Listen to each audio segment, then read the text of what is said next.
I'm a local.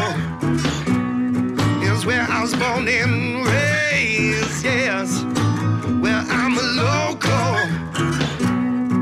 Where I spend my dying days, yeah.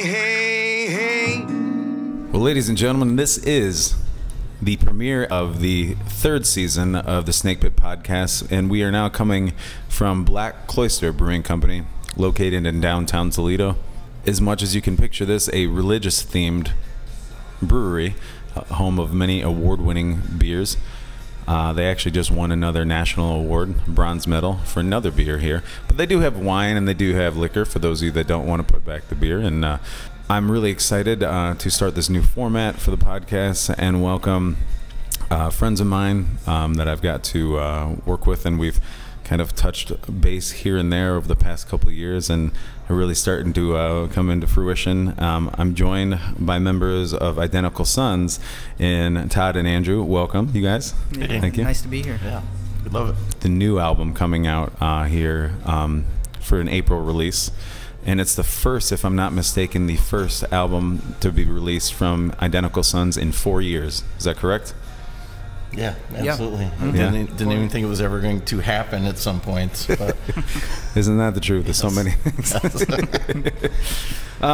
Well, the album is titled Weak Minded. Weak with W-E-E-K. So maybe there's a little bit of a double entendre there. Yeah, exactly. You could take it that way, I guess. I mean, it kind of sets the bar low, I guess, going into it. Like, okay, let's see if these guys can follow up from their first one. And yeah, it's a play on words like Identical Sons is, and it's also a Star Wars reference. So we'll just. Well, I did not know that. Yeah. We'll definitely get into that because that's a story of its own, and that's why we're here to tell stories today, obviously to get to know you as well, so people can be invested in the art being created in the community. Before we tackle the album and the Star Wars references, because I'm sure there might be a number of those in this interview specifically. First of all, Todd Stanton, if you don't, you were born and raised where? Right here in Toledo, Point Place. I've been basically all over Toledo area. About 6th grade, moved to the Franklin Park area, then got married, moved to I guess I wound up moving back to Point Place. Then I wound up moving out to Maumee. So I've been kind of all over the Toledo area. Yeah. In my life, I guess. The greater Northwest Ohio. Yes. And your musical background, I know since we've spoken over time, but just to catch people up, I know that you also have a film background, and we'll get to that, but where does your music background truly start? Parents introduced me to piano, I guess, when I was probably 10 years old. When we did move from Point Place to the west side of Toledo, or the Franklin Park area, I don't know what you really call that side. Yeah, it's west side. Yeah. We got a piano, which I still have to this day. Learned to play on it, but I was always very limited in playing notes, so I could always pick up things by ear. So to this day, I just play by ear, and that led into wanting to. My brother picked up guitar, and so I thought I wanted to learn guitar. So I learned guitar. Met up with a friend of mine who started writing and recording music, and I was kind of like blown away by the idea that you wrote that song. I mean, I thought only people on the radio wrote songs. And that led to writing and recording music since I was 16. So I've just hit 100 songs that I've either written or co-written. Wow. So it's always been exciting challenge to like kind of one up with the last project that I've done. Never really got serious into selling it or getting it out there until the internet came along, and met different people who were also musically, involved, writing different songs, and yeah, that just the internet just given the ability to connect with these people, and people are actually interested in hearing what you have to write. So it's been a nice journey to get to this point. Yeah. Yeah, for all the negative connotation that comes with the internet and the freedom of the internet, there's also a lot of wonderful things that come with that freedom. It's just a matter of what you do with it. Mm-hmm. So how about you, Andrew? What's your musical background? Well, so I didn't, when I was a lot younger, I didn't really care for anything music-wise. Wasn't really interested in it, didn't really listen to much. But then it kind of began with orchestra at school. So took up the viola, and the only reason I took up the viola is because I was really big into Spider-Man at the time, and they played the Spider-Man theme song on the viola versus every other instrument. So I was like, okay, I gotta play that one. And so took that up, but I didn't really learn too much music-wise from it. I understood, like, I kind of learned how the different parts tangle together, the cello, the bass, the viola, violin, and everything. But I was just really reading and being told what to do rather than like feeling like I was really learning what the music was. And so then took up guitar and just progressed to learning the different chords and scales of guitar and transferring that to piano and bass and all that, and started recording and writing songs, and just kind of turns into something that is something you should do. Like you're an orchestra, you gotta practice. Right, ain't that the truth? Yeah. So, because if you don't, a bad sounding violin sounds terrible.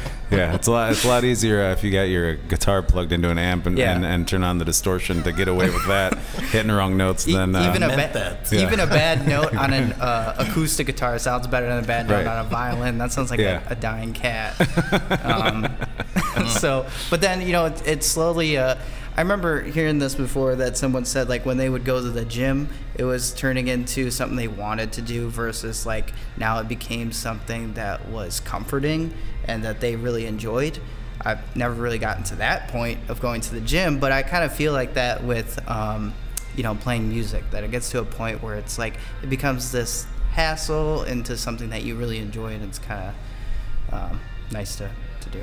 Yeah, well, and you were talking about going instrument to instrument. Did you find that there was an easy transfer from instrument to instrument? Yes, definitely. I mean, the violin, no frets or anything, and so you kind of just slide to find the note. You gotta. That's where like the musical ability needs to come in, so you can hear yourself. But I feel like I really didn't have that too much. So having guitar really kind of taught you to a little more easier to play than the viola. Yeah. Well, I was gonna say you're coming, fretless to fret. Most people start with frets and go the opposite way. Right. Now that they know by muscle memory this is where the notes are, now I can venture out. So yeah, I mean, I'm still fascinated by wind instruments. Somebody picks up and there's 3 valves. Valve, right? I don't know anything about a trumpet. I mean, something like like a trumpet or cornet. I have a cornet, and so of course all my buddies that play wind instruments, they're like, well, or brass. They're like, so wait till you get a trumpet in your hand, because the cornet is significantly harder. And I'm like, I can't even make a noise out of it, let alone. I'm like, and it's frustrating to me because I'm like, I can play all the scales and I can write songs all day. Yeah. And I pick up a cornet and I don't even know how to breathe through it. Make a note. No, I end up I think what ends up happening, saliva drips out the front of it, and I have a saxophone and I can make noise come out of it, but I can't make a note come out of it. So. Well, you're a couple steps ahead of me. So yeah, not an easy transition for me from piano to a cornet by any means. Oh, I'm sure. No. So Todd, with you, I know you also a filmmaker for years and years, and you have Todd Productions, and that a lot of people have probably seen your work without realizing it was your work. So do us a favor, give us a little background on your film making, but then also if we can hear a little bit about Todd Productions. Again, 10 years old, boy, with the magic time, I guess. Star Wars came out, 1977. Do the math, kids. He just dated himself. Yeah, exactly. And that just sparked all kinds of creativity, I guess. I got a hold of my dad's Super 8 camera, just started making films at that point. Fast forward 10 years, I was now doing weddings, and it was just a side project as I went into engineering and did that for 15 years. At the end of that 15 years, I decided to do video production full time as I transitioned from film to video over that time period. And I've been doing that for 20 years. I just hit 20 years in January, which is fascinating to me because the longest job I ever had was 5 years. So to think I did that times 4 is amazing. That's the professional side. So anything from commercials to sales videos to anything online, I've done pretty much any kind of video possible in the last 20 years. Alongside that, I've done what was originally called Top Productions Films, which was a mouthful. I changed that to 3/4 Entertainment. I could explain that, but that would be a lengthy story. Future podcast, maybe. A whole just in podcast itself. Yeah. 3/4 of a podcast. At least. That's kind of like the fun side, my film side. So Andrew and I have collaborated together doing that. We've done a handful of films together. And have won best films actually several times. Yeah, local events. So there's a Mommy Film Festival that happens. So Sylvania Film Festival. I think that's what the name of it is called. Yeah. And then we just did an International Film Festival. Yeah. Wow. This year. And didn't even get noticed. Yeah, that one was hard. Yeah. But we Yeah, tried. but still, and you did it, and you finished it. There was film, another right? one too. I think the Glass City one. You submitted the one film to. Was it the Glass City Film remember. Festival? You submitted one. You didn't. You weren't Maybe able one to that go we because did you were. already. Yeah, it was one you already did. But yeah, I mean they're fun because most of those are 48 hours. You've got 48 hours to write, film, edit, upload. Right. Which is a challenge in itself sometimes. Within 48 hours. So we've done that. We've won best 48-hour film a couple times in a row. That's wild. We thought we'd then take it the next challenge and go to international, and we didn't even get noticed. But the ones that won that were very, very good, and that hats off to them because they were just awesome. But it was we love the challenge of it. It's a lot of fun to try to. You come up, you have a blank page.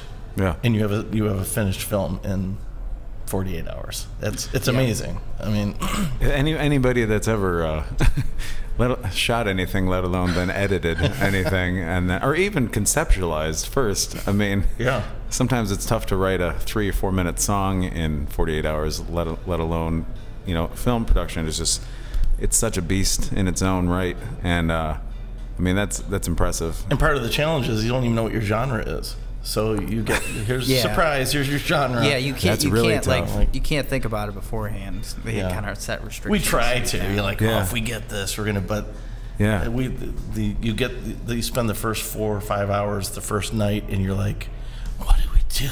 Right. I can't even come up with anything. Oh man. But but then it just happens. The magic happens, and we get it, and it's fun. Well, you got to be pretty well versed then as far as different film styles if you're going to be thrown something and then expected to make a genre piece. If you boil down all of our films, I mean, if you boil them down, they're all monster based. I mean, they're on different levels. That's how we try to make it higher Bring quality, it back around. but don't all spend the as same. much time on it. Yeah, I guess that's kind of like the key that we use. It's always monster. There's nothing wrong with that. I mean, no matter what film comes across, what's his face? Tim Burton. Yeah. I mean, practically every film that comes in his lap, like he's like, but how do I make it Tim Burton? Yeah. And that's, I mean, it's cool. Yeah. There was a fun, I think an Honest trailer that came out. I don't know if you guys ever watched any of those Honest trailers. A lot of them are hilarious. And I love, they'll even admit when something's like really good. But we're still going to make fun of it. Yeah.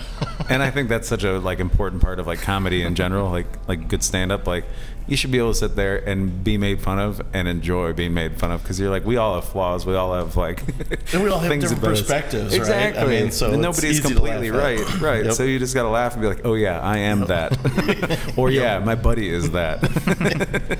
And we know that going in. We know no matter what we're going to get, if we're going to get a love story, if we're going to get some kind of history, a period piece, we're going to turn it into a monster thing somehow. One of our stories was about a game, and we thought, here's something new. it was wound up being an evil game, so it's a monster. Jumanji, yeah. Jumanji. Yeah. Evil Jumanji. Super evil Jumanji. I mean, I feel like even the original had a little bit of evil in it. Yeah, no doubt. But, so. Well, and how about you, Andrew? How long have you been affiliated with the filmmaking? The filmmaking? Yeah. I mean, I've been helping out with the films for quite a bit. I mean, just making little films. I mean, some of the other little films I did when I was younger were super, super crappy. But I mean, that's as with that's anybody. Art in general, yeah. You know? But I mean, I've been helping out with the business for quite a while, since I was 14. Yeah, 14, freshman year in high school or so. Kind of started with the helping the video crew and everything, to now doing like website programming and everything. And that's what I mainly do now. But video wise, helped out with that business wise, but then, you know, participate in making these side films. So having ideas of our own. We did a film before where there was a monster attack on the city. I guess another monster film. I mean, I was gonna say it, but I don't think it really needed to. At this I don't know if we make films, we make monsters. Yeah, it's just monsters. But it was Monster Menury. yeah, I think it was around the time too that the Cloverfield film came out. Yeah. Which was like a monster attack or Godzilla attack. It was a fun take on it. Yeah. From the point of view of a camera. Well, it was like we were doing a monster attack from the point of view of a newscast. So how would they portray it?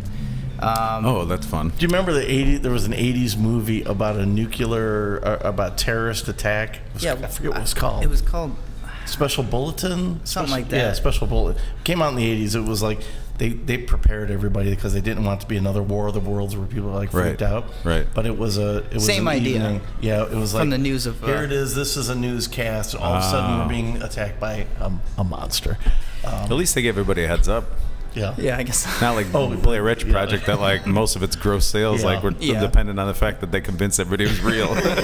Yes. Which is brilliant though. Well, they just didn't want people to panic because it was on public TV. That's a little more severe than a witch in the woods in Maryland. Exactly. But that was our idea, was like what to take it from that. So if what was the newscast basically about, you know, like during the events Godzilla, of Cloverfield, you know? So it was that. I mean, at the end there, we kind of got tired because this took a long time to make. It took us like 3 years to make that movie. And at the end, we were just like throwing in goofy stuff. And then it was goofy in the end. But so going from that, and so these like crappy films, that was like, you know, the highlight kind of film. We did make a Star Wars based film too with like Star Wars figures. Oh, cool. And that was like our longest film. I think it's like a half an hour. It's really terrible though. Like what do they call that? The stop action? Is that or?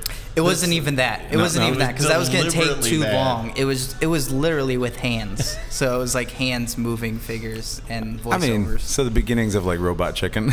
Yeah, kind of like that with hands. No, it was a story I did when I was like 11 years old. Yeah. I wrote the next Star Wars film. Oh, cool. All right.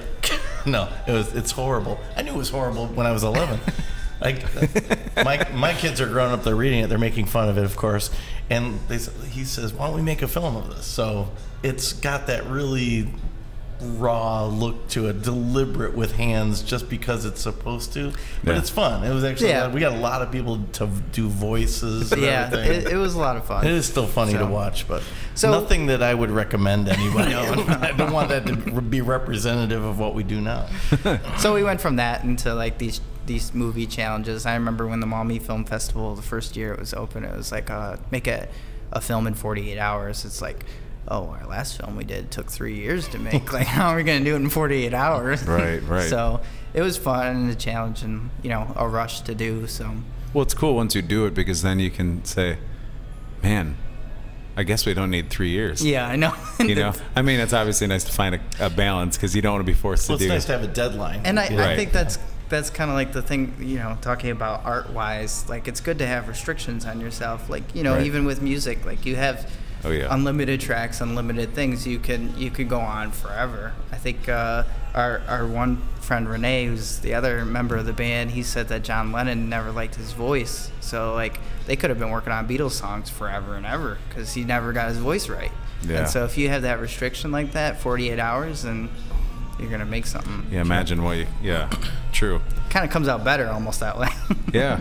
Well, it feels more organic. Yeah. Yeah. When you're not doing it. But I'm not that guy. I like to add layers and layers. I just like to add all kinds of colors. Trust me, I get Yeah. it. I told you when we were talking recently, I was like, when I was doing my Jake and the Venom album, I think I started it.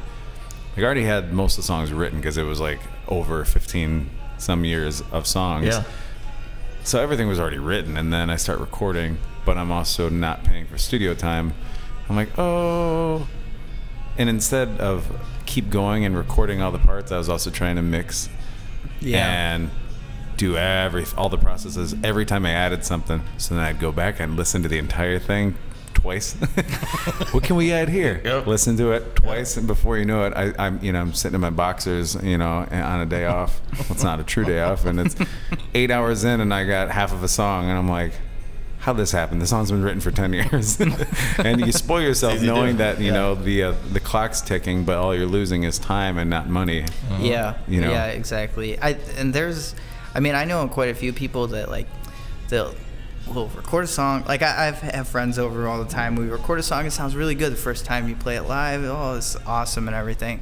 And then you just listen to it and listen to it and listen to it and listen to it. And afterwards, you like, nothing sounds good after that. And so you're like trying to add stuff and like, oh, this never sounds good. Yeah. And so it never gets complete because Yeah. it's just, you have this, you almost infected yourself with that. Yeah, you have to put those deadlines that Yeah. these contests have. Essentially, just almost like pretend that it's a contest. Like, all right, here's our deadline. Well, you also play to your limitations too. I mean, Right. you have a good voice. I don't have a good voice, so Well, thanks. I'll try to mask it with different different instrumentation to kind of distract from my voice. So, but you have fun doing that. Like I do a video, I can add all these different layers and elements. We do the same with sound. It drives him nuts because Andrew does all our recording.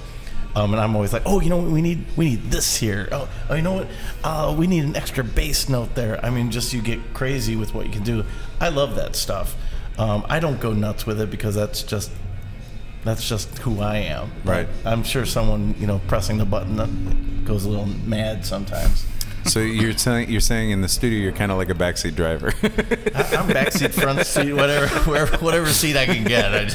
No, that's the different part is that there isn't one way to do it, and so when you have all these creative vibes going around a room, it's nice to be able to hear all that input. That is a big part of the production process. I so badly want to get into this album, but before we do, we met thanks to you reaching out via Mommy Palooza, the original music spotlight that's part of the ever popular Mommy Summer Fair. If I'm not mistaken, it used to be two different things. It used to be Mommy Summer Fair and Taste of Mommy. They are actually the same thing. Well, they are now, but I think at one point there was separate nights. Yeah. And then there was another music.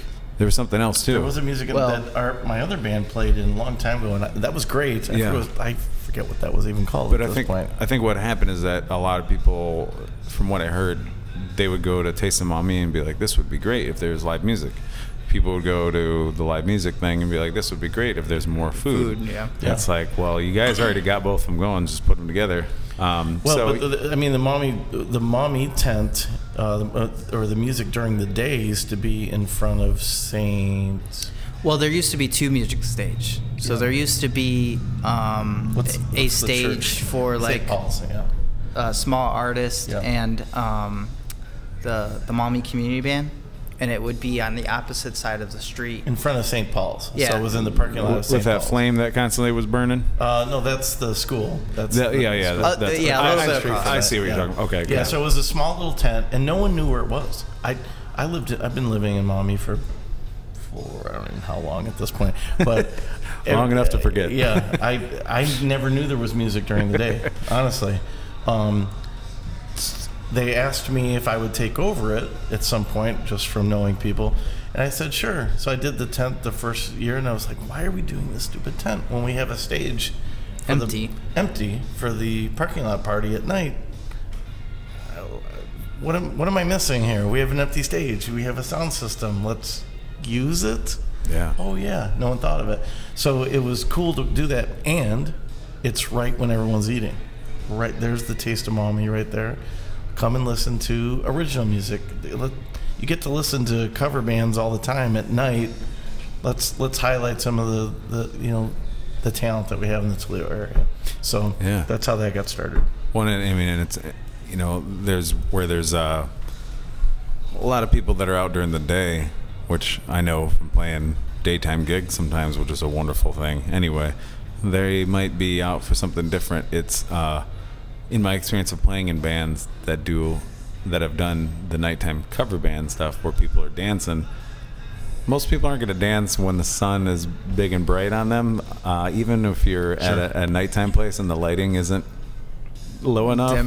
They're not going to get out there. I mean, I've played weddings so many times that until they dim the lights, nobody's about to get on the floor except maybe the toddlers and like the bride and the groom. So like, I don't want to be seen in front of all these people. Yeah. Like there's not enough beer, whiskey, or wine in that scenario. Sometimes it is. I was going to say, even during the day with them serving beer, that helps a little bit. Right. But yeah. Yeah. So that's so it's neat, And how long have you been doing it now? That stage? I want to say 5, I was 6 going to say years. 4, but No, it's easily 5. okay. That's great. It's 5 on this stage. I think total is 6 if you include that little tent. Yeah. So it's been a while. That's And great. it's getting acts like yourself on there and Jeff Stewart and just getting the Toledo acts that people are aware of. But now we get to hear original music and not I know you get to play both when you get to do your thing, but it's cool to feature Absolutely. yourself. It's Especially fun. for how many ears are out there to hear it, Yeah. that day, Yeah. And I was going to say, even so, it's nice because you said it's something different people aren't, accustomed to. But it's just, it's doing something different, giving people another reason to, here's what's happening at night, here's what's happening during the day. If you can give people old school, taking it back to like a variety show, I mean, it's still, I guess it's still a form of entertainment, but I was really interested when you asked me because you were showing me some of the bands that were going to play there. So it wasn't last year, but the year before, who were going to be playing there.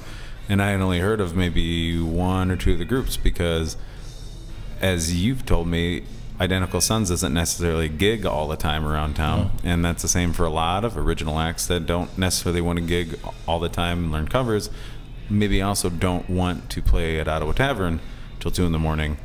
So I get it, and there's a lot of really good talent that are making good music. There's a lot of recording artists that actually don't even play live shows ever because they're specifically recording artists. Yeah. So it's neat to have that bit of exposure, not only for you guys, but for people out there that, I've never seen this band before. What a great opportunity to see some of these bands that don't necessarily want to go through I'm thankful to be a part of it, but at the same time, there's plenty of times that I'm not so much into it. I love watching a band. Yeah. So I like playing in a band, but I love watching a band. So there's something just about that energy. It's for us. You're right. We don't get to play because we're not a play out band. I'd love to be. I did it for years as a hobby. Andrew's done it a little bit. But we don't get to really do it. Identical Sons is not because the other founding member of our band lives in California. So Rene Rodriguez, and he comes out here every year to play the Mommy Summer Fair, Mommy Palooza. So it's that's one perk I guess I have because I run the thing. Our band is constantly in it, but it's fun to do, and we try to introduce new music. We throw a couple covers in there, so there's something out there that But which is good, the give and take method. Yeah, you know that people don't dance to original music or even really pay that much attention. This day and age, they don't even dance to a lot of cover music either. No, that's true. You might as well play what you want. Yeah. I'm not speaking for experience or anything. No, how would you even know what you're talking about? Yeah. You even play? Yeah. I read it on Twitter. Well, yeah. So how does that work, though, with Rene? And how'd you guys meet? I mean, he's out in L.A., he said, or just California in general? So I like telling this story because it's so bizarre. The movie That Thing You Do. Yes. Love it. I never knew. I know that you do. I did not that soundtrack came out. I fell in love with the soundtrack back in, what was that, 96? I think 95, 96. Yeah. I love the soundtrack. It wasn't a 48-hour film by mind you. It felt like it at times. Some of the scenes, right? Yeah, it wasn't that, and I wasn't involved in it. But it felt, it just felt very real. And even though you knew it wasn't real because Tom Hanks isn't involved in the music industry, I love the idea that all this original period music was written. Even Tom Hanks did write some of the music. Just so crazy. It is crazy. And then, who is this band? Who is the Wonders? And I noticed in the credits of the album liner notes that it mentioned Adam Schlesinger. I had no idea who Adam Schlesinger was. Well, he's part of Fountains of Wayne. Got a Fountains of Wayne album. Yeah. This does not sound like the Wonders. Okay. Just so people are aware, Fountains of Wayne, what's their big song? Just so people Stacey's know. mom. Stacey's mom. Yeah. Yep. But they had plenty of albums out before then. But that way we can tie people Sure, in. yeah, That was the parenthetical Wikipedia part of it. Yep. Years later, then I got into a band named Jellyfish, and they only put out 2 albums, but I was completely. If anyone has never heard of them, check them out. Amazing stuff. Amazing, like all kinds of influences all into one album. I tried following them. They broke up after 2 albums. I noticed that the one guy was working with this guy named Blue, which Andrew's wearing a shirt of right now. I checked him out. You guys will see that in the video podcast version. Yeah, the video. Oh, there's cameras. We're just using the security footage. It's just a wall outside. Forgot to tell you you're on Big Brother. Started listening to him. Yeah. Loved his music. Then I noticed that he was. Reason I connected him is because one of the guys from Jellyfish started working with him. Okay. This Blue guy then started working with this guy named Mike Viola. I looked up Mike Viola, and he was in this band called the Candy Butchers. They would compare them to Jellyfish, but a lot of people said that they weren't comparable at all, and that's fine. So I started listening more and more to Blue stuff, and he started including more and more Mike. Like, okay, who is this Mike guy? Turns out Mike is the voice of the Wonders from That Thing You Do. So complete full circle for me. Wow. Mind-blowing at the time to think all this time. And this is over a span of probably 10 years. Especially because didn't it come out that the guys in the movie, just like the Monkees, learned a lot how to play it, so that when I don't even really know if they completely did. But not completely, but I remember like Steve Zahn talked about that interview. He's like, if I'm playing a G chord, I want the camera to shoot me playing a G chord instead of panning away when there's anything music going on. They didn't want to be the Partridge Family where he's strumming the bass. Exactly. I think that's probably a method somewhere. So full circle. Mike Viola. I find this group online who's really infatuated with Mike Viola. Turns into there's a handful of us that are really into him, and one of the people in this group was now my friend Renee Rodriguez from California. I've met a lot of people all over the world actually from this group. Mike's name is all over the place: Japan, Ireland. Wow. Wales, Florida. I mean, Florida. I mean, but all over the place. It's still a long haul. It is. I mean, there's a big connection there. That he's a name that people don't know, but you've heard his music. Right. So we've connected, and he had a show. He was. Let me back up. This is where you edit this part of me talking out. This is not getting edited. He doesn't know we're live right now. There was a website called Stage It where you could, basically before Facebook Live came on, you could do, people would do concerts, and you could tip the people, so there'd be like live video conferences of them playing, and you could tip them, but then there was a chat stream going at the same time. So very, very Facebook Live now, but this is probably 5-6 years ago. It was revolutionary. And here's this guy that we like. He's doing a live show for us every Wednesday. Wow. And so there was a core group of maybe 30 of us that really became really close, and we're constantly chatting on this. Well, that grew into a lot of the people here in this group know how to play music. So that we wound up doing a Stageit show that was like a pre-show to his show. So if he came on at 9, there was many of us that were artists, we would come on at 8 o'clock. Well, our family, we were the Stantones. My wife plays. My daughter sings. We'll make sure to put their Stanton in the name. That way you guys can make that correlation. Yeah, I guess we didn't mention that YouTube before. Comments, welcome. Yeah. No, I mean, I did put Stan in there earlier, but yes, okay. We're the Stantones. Anyway. Yeah. So we had this family band, basically the Partridge Family, doing a bunch of covers. Renee was also one of the guys that we'd rotate, every week in somebody different. And so some DJ in Florida, I am getting to the end of your, I'm getting to the answer to your question. Oh, you're fine. You're not giving me dead air. You're good. Yeah. A DJ in Florida said to Renee, I'm going to be in California. I'm putting on a show. What if you played live at the show? And he said, sure. Renee calls up me. We barely know each other. He goes, hey, you've written music before. Why don't we write some music together? Okay. So we start writing songs. Within a few weeks, we had 10 songs. Wow. I mean, just like that. We started then recording. We set a goal. Okay, we're going to record a new song every 5 weeks. Record, produce, get the whole thing done in 5 weeks. In a year and a half, we had the first Identical Sons album. Andrew came involved in that along the way. It was originally just us two, and then he came along. Cool. We played that show, and that's when Andrew In LA. Yeah. Renee said, "Why don't you guys just come out? Can you come out and play with us?" So that was kind of the birth of. You like twist my arm? Yeah, that was a crazy show. Well, it was crazy because it was just weird. we flew. I flew the whole family out there. It cost a fortune to just play this one show, and we thought it was a festival, and it just turned out to be like was like a bar gig. It was a bar gig. Yeah, but it was sold it differently. feels like the major leagues though when you're making that trip out there. Yeah. Trust me, It was cool. It was cool. It was so fast though, because we got there, landed, like practiced, played, and then like left. And he was 20, and when we get there, Andrew was 20 at the time. We get there, and they said, "How old are you?" And he said, 20. They said, "You can't come in here."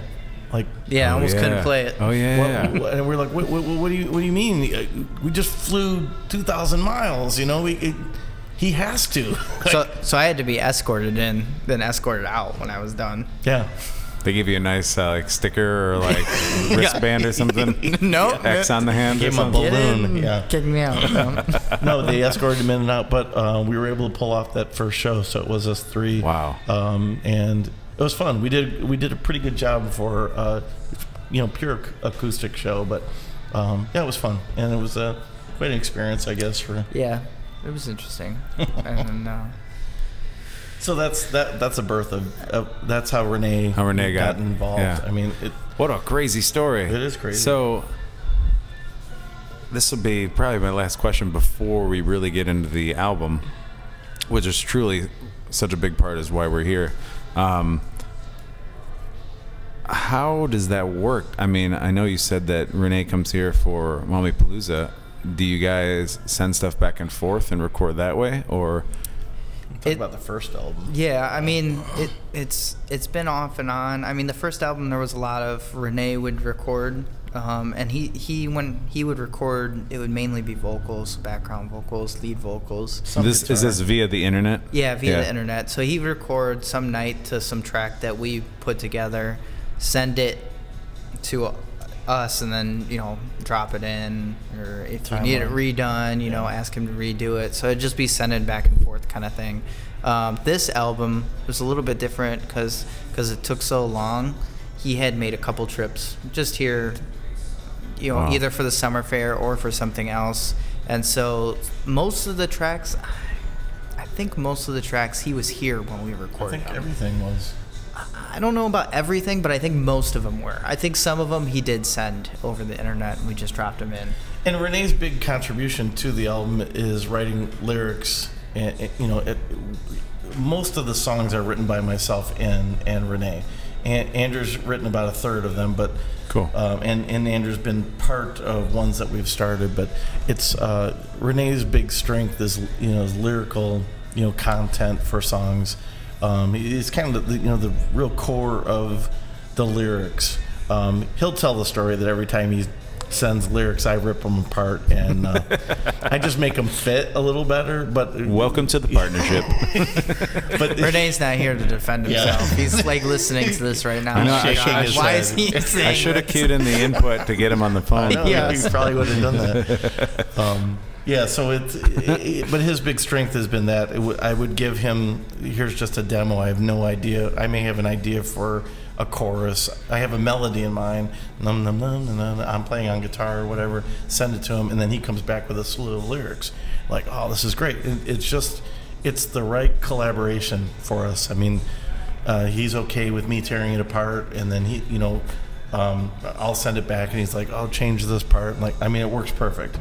Andrew comes from a different perspective. He comes in with more of a heavier edge for us, which is fine, but he comes with no melody, which is nice also. So he'll say, here's a great structure for a song, and so it's, oh, okay, cool. I love that. I don't have to think of that part, I'll come up with the melody, give it to Renee, he comes up with lyrics, so it's a really nice dynamic. That's great. Yeah.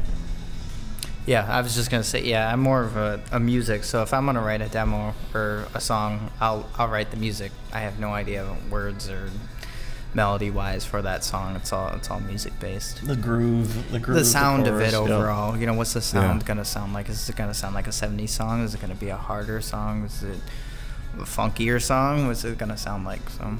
Well, it sounds fitting, you being the production, Yeah, I know. guru. So A little bit. I know on the first album a lot there would be this song written out on an acoustic guitar and lyrics, and so I just think, oh, what's this gonna sound like, and you could make it whatever you want it to be.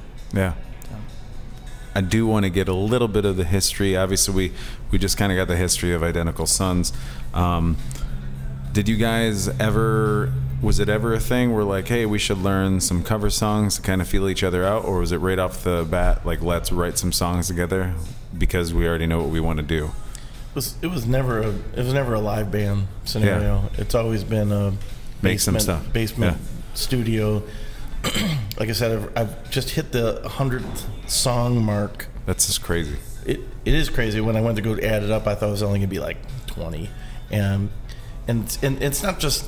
When I say that, it's not just songs that you just kind of fiddled with on a guitar. It was you actually recorded it. So, and there's plenty of demos of stuff I've never done anything with, stupid stuff we've screwed around with, but stuff that was actually recorded. Some of them better recorded than others, but nevertheless, we actually committed it to some kind of recording. So this project was never ever going to be a live band. We've played a handful of times, a couple handful of times. Yeah, I mean, way more than when we started recording the first album. Yeah. There's actually, when we initially, before we even started recording, we put together, I know at least me and Renee, and I think you did too, like a handful of demos. Like I saw a guy online that said that he would write a song a day, and he did it for a whole year. And so I thought that was an interesting idea. Because I know you just get better at songwriting when you write a song. So why don't write a song a day? You'll get, 300 crappy songs or so. At least you'll get a few of them that are good. Right. And There's a terminology for that. It's throw a bunch of shit at the wall and see what sticks. yeah, exactly. Yeah. So that's basically what it was. Yep. So we all did that, and then just out of the best of that, kind of picked what was good. And so there was a time where Renee came into town, and we recorded 5 drum tracks to it. Oh, cool. So we had the whole structure laid out in 5 drum tracks to that. But I mean, it took a while to get those songs finished. I mean, the very last song was the very first song we recorded that The day. very last song we finished was the very first one we started. Wow. Yeah. So it took a while to get those songs right, but that was the whole idea behind it. Kind of come up with all these songs and filter through it. Super cool. So you have now with the new album, Weak Minded. We're gonna get into that title. I'm not letting you get away with that one. That's fine. 14 tracks, which I think is quite a feat, especially considering that you guys are doing it yourselves. I think that's even more respectable. doing it yourselves, has it, you know, I know we talked about the freedom and, you know, not always having a deadline. Is it something, though, that you have a hard time imagining? And this is for either one of you or both of you. Is it a hard time imagining what it would be like to record some of these songs in a studio that isn't your own, in a studio that you're going and paying to go in and throw stuff down, or has so much of it become such an experimental process that it would have been hindering to you? I mean, you would be different than me. Yeah. I would be fine with that. Like completely different I angles. would be fine because it's a little difficult. I feel like there would be a contrast with your guys' answers. Because like I'll have to go in some of those last songs where I had to record the guitar, but I also had to adjust the volume. I had to do the compression. I had to make sure this is right. Then you get it wrong, you got to undo it. And so I'm like standing there doing all these rolls, and it'd be like, oh, it'd be so nice if someone was hitting the record button at least, trying to get that done. Yeah. But then, you know, I understand the side of like, you know, experimenting and trying to figure it out, and that wouldn't have been possible without it. Andrew comes from a more raw sound. Let's, you know, 3-piece. Led Zeppelin, kind of. White Stripes, you know, Black Keys kind of thing. You know, very, very raw. He's totally cool. Not that there's anything wrong with it. I'm more, again, I'll quote Jellyfish because it's such a colorful album. There's just pure experimentation on every single track. Yeah. And I love that stuff. I love to not be limited at all. I'm told we go head to head many times because he's always telling me technically what we can and we cannot do, and I'm like, I don't have any technical limitations. You're like, can we figure out a way to do it then? Yeah, come on. So what do you mean 3 + 3 = 6? I want it to be 8. Yeah. What are you talking about? What are you talking about with different frequencies and all that? Yeah. Screw that. I want to do this. I don't care how you finish it. So I think he could, if he had a handful of songs and we had the melodies and lyrics already, he could easily go into a studio and be totally cool with it, and it would be great. Right. I come from it. I feel like I want to build and chisel at it over time. Yeah. So I think it's good. We butt our heads a lot sometimes when it comes to creating, but I think it's good to have both perspectives. You know, to not be limited either way. I've learned a lot about. I actually learned in this album because of what he's learned, the different colors of frequencies that we should be. And I'm like, okay, so I'm looking at this differently. Where before I just thought I had a blank canvas, which I still do, but I know that I should be focusing on certain I think it's instrumentation. the more of the art of catching someone listening, and I think that's really like, if you want someone to listen and really like it or whatever, there's kind of like that specific art form to it, and that's, of course, that's very hard to do. Making it palatable. Yeah. Making someone who's never heard you before actually like, oh, okay, that's pretty good. And that's one thing I love about music is there's never an end to learning. The most experienced musician, infinite, will. I remember seeing this interview with the 2 keyboard players of Yes, and the one when they did the album Union or the concert when they used to play live. The one guy was playing the other guy's parts. Rick Wakeman was playing Tony Kaye's parts, or vice versa. And I remember seeing this video footage of them going, "Oh, that's how you played that." And I thought, these are 2 genius, seasoned players. Why don't they know that? But they learned that. I just thought, wow, that's just mind blowing to me. Yeah. So there's always something you can learn, and that's what I love about this. You don't have to go to school. Just getting in the trenches of it, you can learn all kinds of stuff. So that's what I love. Yeah, and I mean, truthfully, I know a lot of really well-versed, well-trained, classically trained musicians that never throw themselves into these situations and then long for it. But it's one of those, I call it the musician curse, because there's a lot of things that I find out the more that I find out about certain sounds and how I can analyze them. Sometimes it makes it harder to make something as organic as what I would have before I knew so much of that. Exactly. The technical side of it. I feel the same way. Like when I first started learning guitar and writing songs. So this is where I can agree with both of you, because I'm like, this is where we. No, I agree, because there's like the first time writing songs and everything. It's like, oh, how did I come up with this? And I wasn't even thinking about like the chords and the scales and everything like that. And so it's kind of like it's good and bad at the same time, because Yeah. it kind of makes it easier to find what you want, but then sometimes you can't find the things that would just come to you naturally. Right. So- Yeah. Which, if you can find that balance, it becomes this wonderful, beautiful Yeah. thing of, because then you can start making, like, all right, I know it should go here, but perhaps I take it here. It's going Yeah. to go against my fiber and my Yeah. being. Yeah, But then exactly. you might fall in love with it in the process, and Yeah. then you've got this wonderful, like a really good culinary dish where it's that science and that Experimentation. complete Yep. experimentation, Yep. like thrown into one big mix, and you just came up with this new.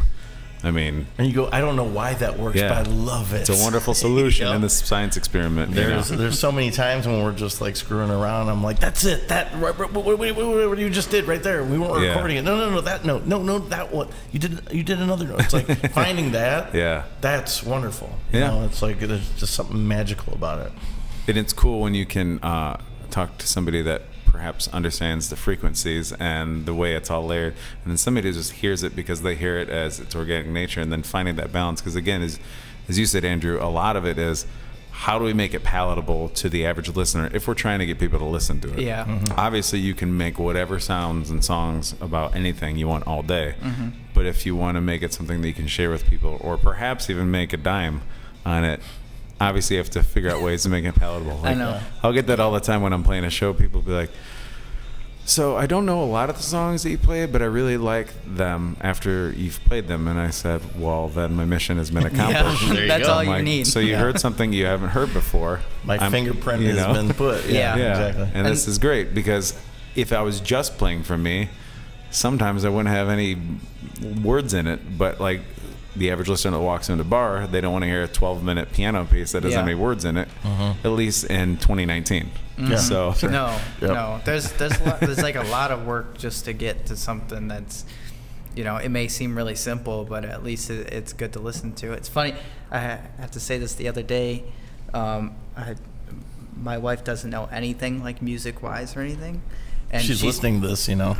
Probably, I don't know, but if not, She- I'll make sure to send it. yeah, she's Just that part. Yeah. I said singing is so hard, and I don't sing at all. But I said singing is so hard because you got to stay in tune. She goes, voices need to be in tune. I go, yes, voices need to be in tune. You can't be an out of tune voice. And she says, oh, I thought that was only for instruments. And so I had to demonstrate like how a voice could be out of tune. I was like, there's so many little things that people Yeah. don't realize are. But that's what people that don't do pretty much any kind of Yeah.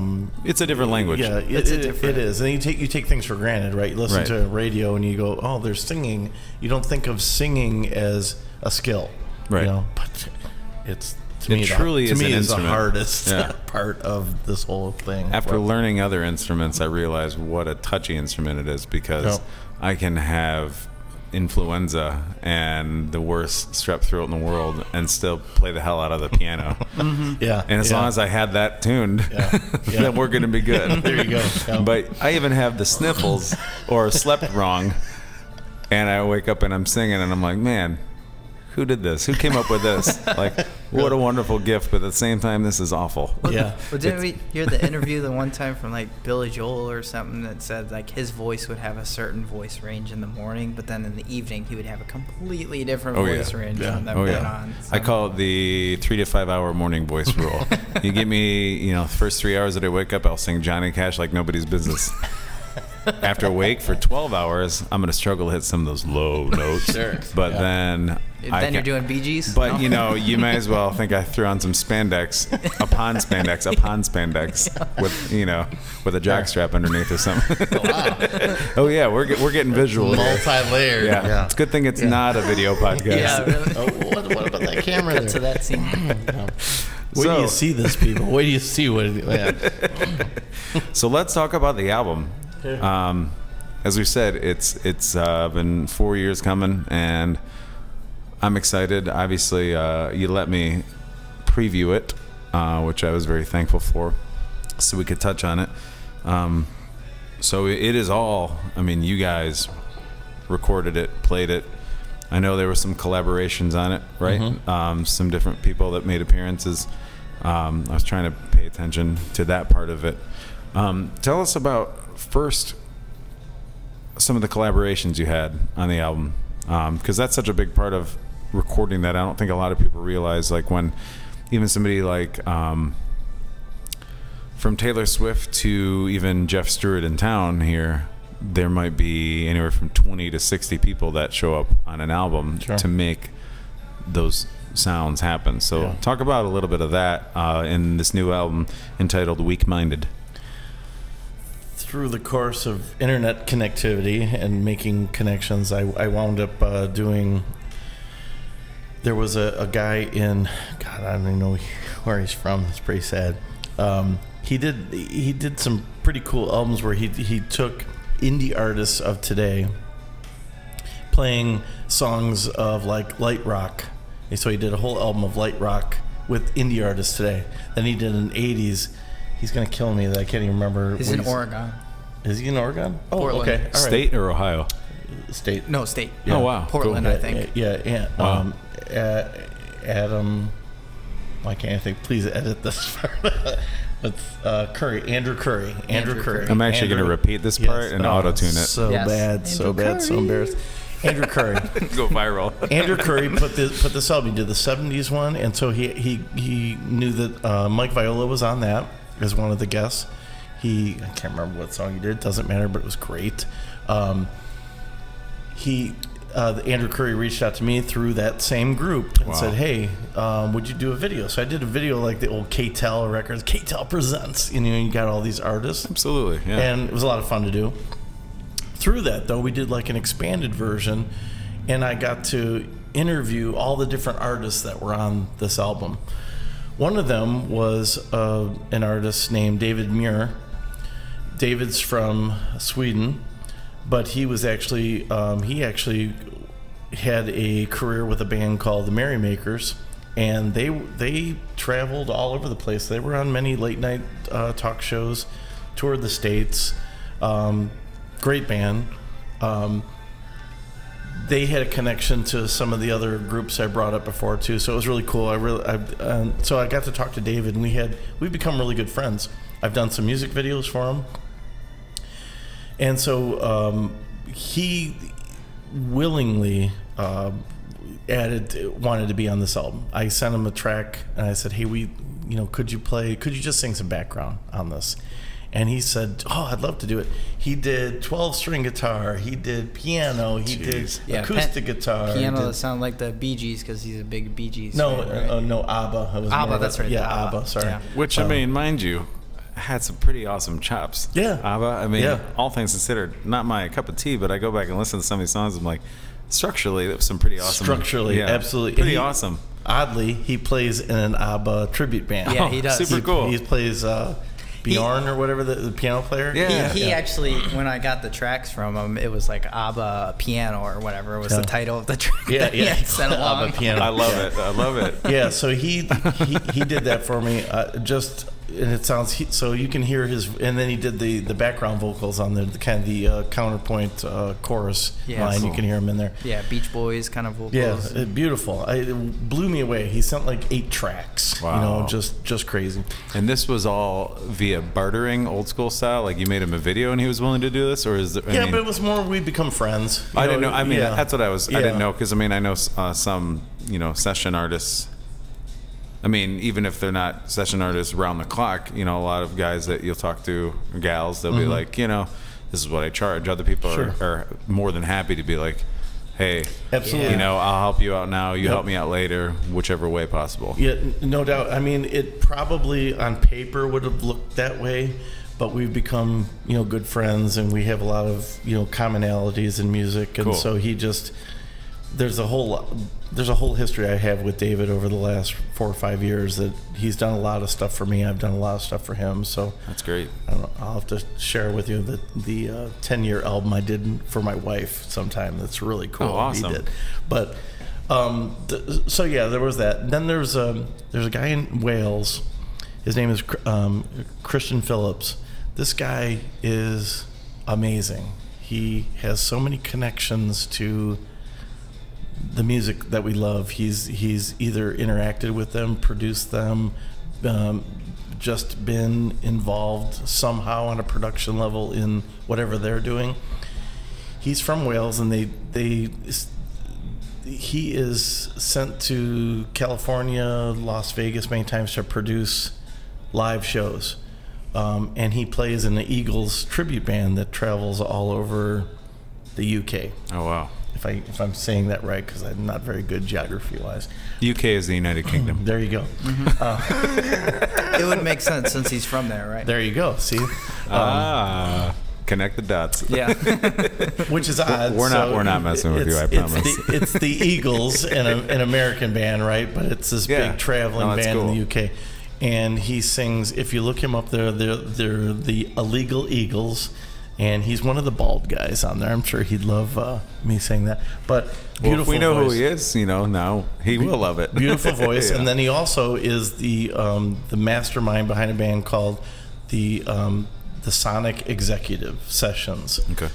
Beautiful stuff. I mean, just layers and layers of harmony vocals. Amazing stuff. Certainly check it out. We've become friends through our love of Star Wars and movies and all that kind of stuff. And he was more than willing to play guitar. He did that fabulous solo on Wanted Man. Yeah. He did it without thinking. I pictured him like sitting on his toilet playing this stuff because he does it effortlessly. And then we had a couple other artists that we knew in the band. Yeah, Gordon Wise. Or in the group. Gordon Wise. In the group. So like with the group where we met Renee and everything, we had Gordon that had played. He has a solo career in the group. Mike Viola group. Yeah. Okay. Yep. Yeah, in that group on Facebook. Gotcha. That we had met. I'm trying to think who else. I mean, it'd be bad to not mention the other group. The members of our band. So obviously our drummer's been playing with us a while, Mitch, and he played all the tracks on our album. And then we've had several people play bass on our album. Our bass player's position has always been the drummer's position of Spinal Tap. So there's always... Hey, I had an original act for years that was, I think we went through 5 or 6 bass players in 3 or 4 years, so I get it. We've always joked about it because it's always been the revolving door. Yeah, I mean we've had Adam has played, Bobby. Bobby currently is playing with us. Yeah, Bobby Storm. I'm trying to think who else. I played bass, Andrew played bass, Renee played bass. We all kind of took. There's a lot of people who's played bass on our track, but which is pretty cool when you think about it. It's fun. Yeah, everybody puts their own spin. You know? It's kind of hard to sometimes to figure out who played bass on which song. I can't remember. Which is also good. Yeah, which can be good. Like let's play trivia. Yeah. And I'm trying to think, is there anybody else who name that bass in the past? I mean, no, not with bass. I mean, who helped with on the current album? Yeah, on the current. Well, there's one other guy. Oh, of course. How could I forget? Yeah. There's one other guy. This guy named Jake. That's the first one I thought of, and I'm like, who else? I was not looking for a plug. I was more interested in all these other guys. Trust me. No, but I mean, like as you know, it's becomes very organic at that point. Like, hey, come in and see what your contribution. I had no idea whistling would be on this album, and it only made beautiful sense when it was done. That whole song in itself is an amazing song. I mean, if I have to say so myself, that's it's had a lot of attention from a lot of people. It has a very Eagles feel. Wanted Man. But that Jake sang. The whistling though just added to just that whole complexity of that. It's like this is a very Western sounding Eagles country, whatever you want to say it. It's like had all these elements come. Tumbling Weed somebody our mixer compared it to Enrico the guy from spaghetti western films that always made that. Absolutely. Yep, that's which became iconic. It's just beautiful. I mean, and again, Western kind of connected. It's like I wouldn't have said, hey, we need whistling because of... I didn't know we were going to even do that until I got in the booth. Trust me. It worked out really good. It's perfect. And that's where I let go of my producer part of it and went, let's experiment. Trust me, it is Jekyll and Hyde with me. Actually, the first time... I feel like I'm like talking to my Jekyll and Hyde. Like you guys are my like left shoulder and right shoulder conscience. Like when you first did it, I thought, I don't know about whistling. I don't know. We've never done whistling before. And then after listening to it in playback, I'm like, this is what it needed. That gap was perfect. It was something I didn't even think of. I didn't even know what to fill in that gap. I think I remember saying to you, Yeah. do that whistling there, because that just kind of makes sense. I didn't know if I was going to like it, Right. but it was like, oh, it's Because at first beautiful. we were talking harmonies, and I'm thinking, Yeah. you know, I'm like, it comes down, you know, this song, it goes through a lot of that song. I mean, it's lengthy. What? It's good 5 minutes, 5.5, maybe It is a long 6. song. it It's is a long probably song, the yeah. longest song. Yeah. Really. But in a Song. good way. It does Yeah. it really tastefully, Mm-hmm. but it takes you through such a journey, and then that part it's stripped down so nicely to where I'm like, I don't know if harmony here would work as well Mm-hmm. as something else in the background. I'm like, but however, you can't bring something that's already been very prominent through this process. So I'm thinking like, well, maybe we can whistle, because that's different, and then you Yep. can put it way in the background, and it just like has that distant kind of emptiness to it, which is like kind of, and that's I guess where I'm actually just discredited my whole thing about being experimental, because such a big part of that was like, but phonically, like, you know, like phonetically and as far as like audibly, like how's this gonna go in the headphones when somebody has it on Yeah. and you're taking Yeah. that break. So there, I mean, there's definitely that part of me that comes back to, But see, that's a How do we perfect build on example of what I like to do. Is I just like to let it organically just happen. Yeah. Some of it doesn't work, you right. know. I you, mean, you can't pre-write all of that. no, you know. But I like to. I can be very controlling when it comes to like, oh, this is what we need. This is what we need. Oh, I was But so then- happy about that, But I love to sit back sometimes and go, okay, you Yeah. know, let me be open to it, and then Yeah. it because I've learned in the past by just being open to, you know, new ideas. I know that sounds so cliche, but just being open to someone else's ideas and letting it soak in over time, you'll go, wow, yes. I Hey, wouldn't have if ever we thought. can make that concept become very cliche, I think it's a wonderful world we could all live in. Oh, I mean, yeah. come on. You're talking about being open-minded So and allowing pretty. other people. I remember hearing a big producer the one time of I think it was the Black Keys band, when they were recording an album. He brought the one member out and said, you know, if he just says a suggestion, let's just try it. And if it doesn't work, it doesn't work. But at least we Probably tried Patrick, it. the drummer. Yeah, Patrick. Yeah. Because I think the Dan producer Al- was Danger Mouse or whatever Yes, on there. yes, Yeah, yep. yeah. He just brought him out and he said, you just have to try it. As long as you try it, then it's good. And then they, you know, just went through this amazing album. Yeah, you never know after what that you're going to point. get. Yeah. Worst thing that happens is that you don't use it. Yeah, Exactly. exactly. And if you're closed-minded to it, you'll never get that magic moment. Yeah. You know, so that's just a beautiful song to me. It's turned out to be so many people's favorite song on the album.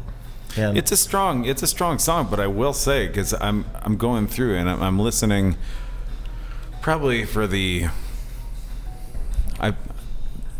I went against what I told you I was going to do. I told you I was going to first actively listen into it, and so for me that's just describing how most people listen to music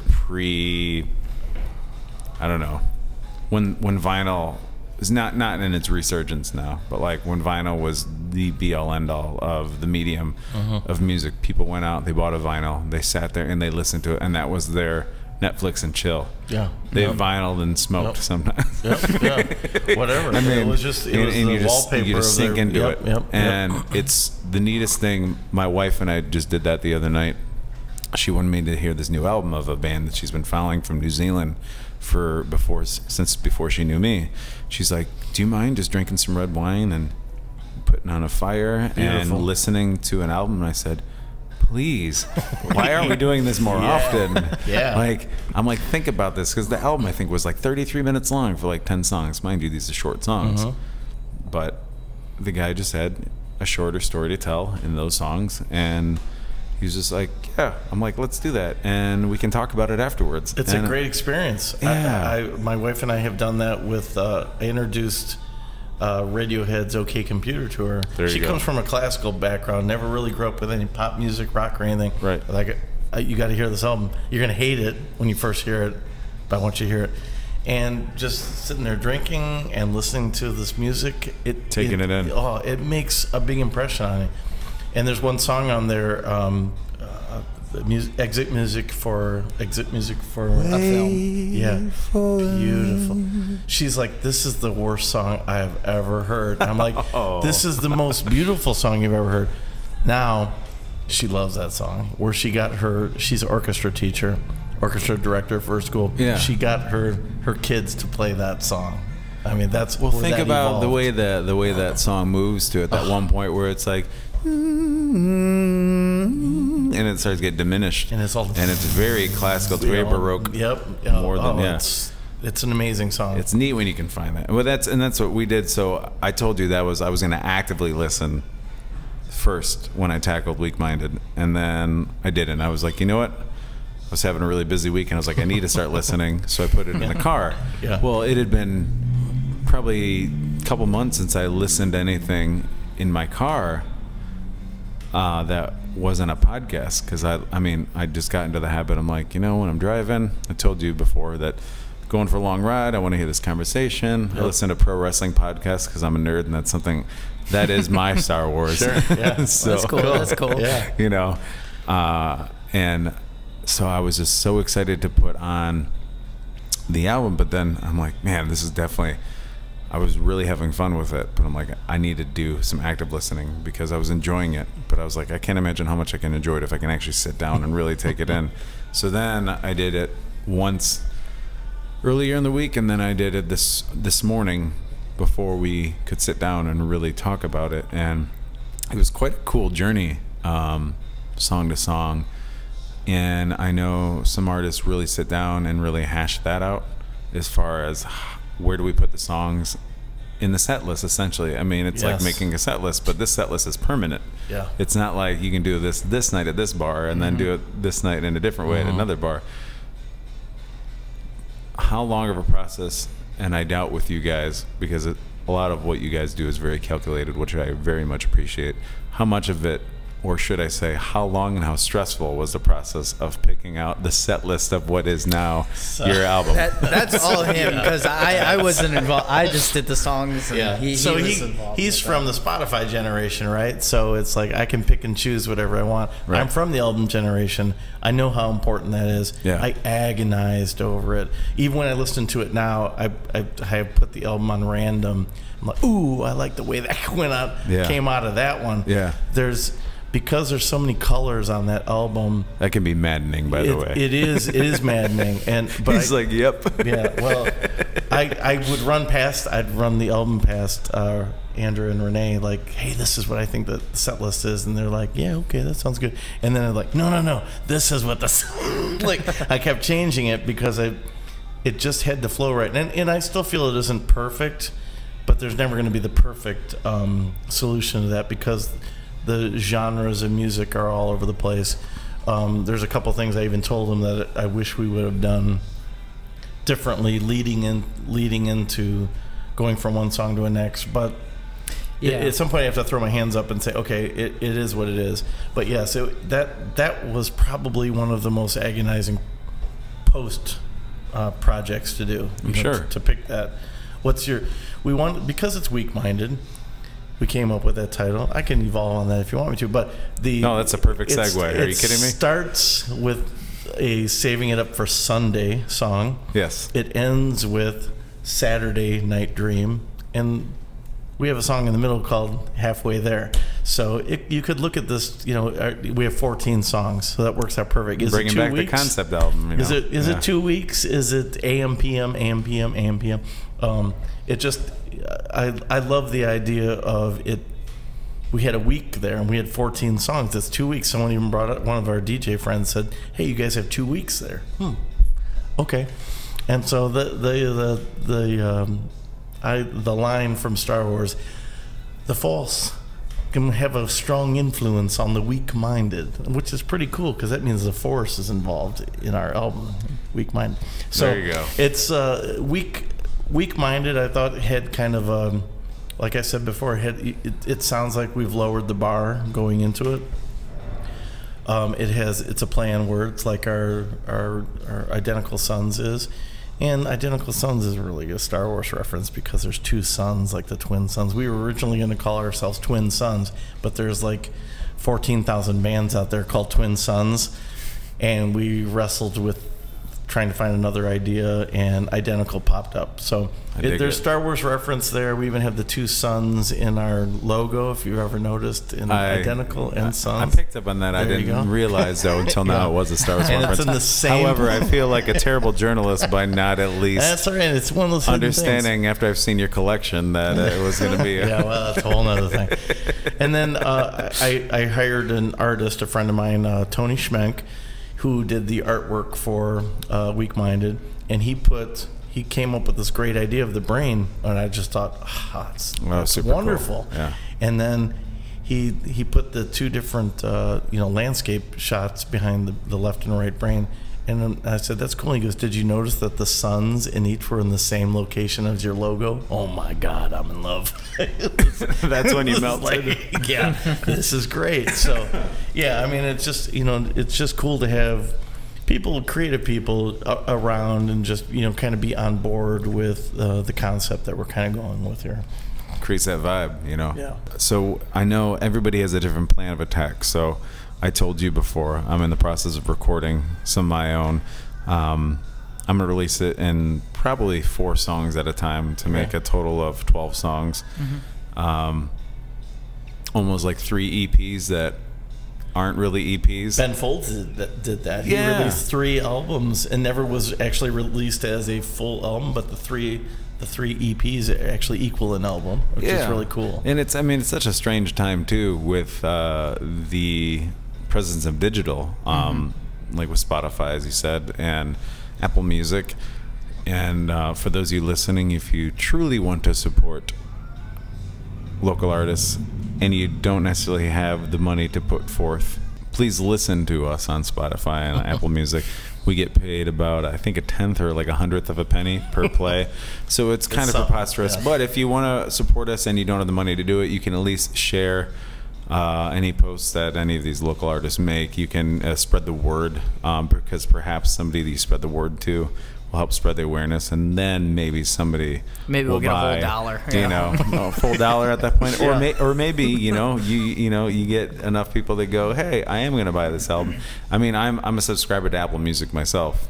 I love being able to have for $10 a month access to all this music, because not everybody is putting all that effort into making a really solid album. And I realize that is subjective, but I'll listen to certain albums and I'm like, man, I spent $10 and I get to hear this and hear this and then hear this and hear this.